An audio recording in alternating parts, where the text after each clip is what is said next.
13th August 2018 stands a day to remember in the lives of the People Power movement that later transformed into National Unity Platform. It was on this day that People Power leader remembers surviving death by a bullet that instead claimed his driver Yasin Kawuma. Kyagulanyi had just concluded the last campaign rally for eventual Arua municipality MP Kasiano Wadiri and was preparing to drive back to Kampala. However, Kawuma was sitting exactly where Kyagulanyi was expected to be seated and paid for it with his life. Today, the party leadership gathered to remember the incident and pray for all those who have paid the ultimate price for what is now the National Unity Platform. Yasin Kawuma is now celebrated as the first hero of the struggle. Following the prayers, some of the family members held different portraits of the deceased before promising to continue the struggle. That the least we can do in memory of our comrades who went before us is to see that what we signed up for, to liberate Uganda, comes to be. Several party leaders also vowed not to let those who died by fighting for the party's ultimate ideas.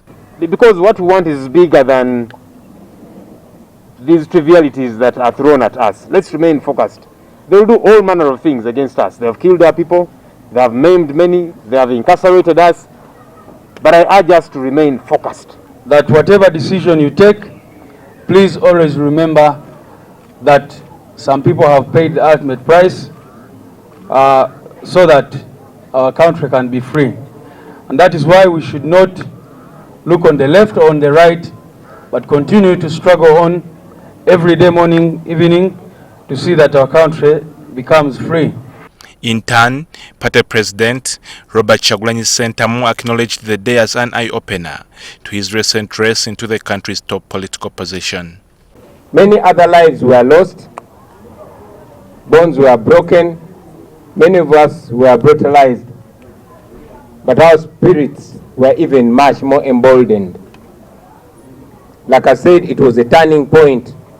It was meant to weaken us. It only made us stronger. He used the day's events to again request the government to release all political prisoners. We continue to demand for the release of those our comrades who we know are being detained in various detention centers across the country.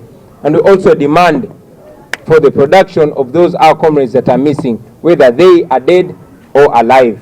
Kyagulanyi then had something to say about how government is handling the fight against COVID-19. That the rate at which young girls are being impregnated has gone up by 22.5%. That is because the schools are not open. I can tell you that if we were already in power, because we were elected to be in power, but we've not taken power, naiche tukolako.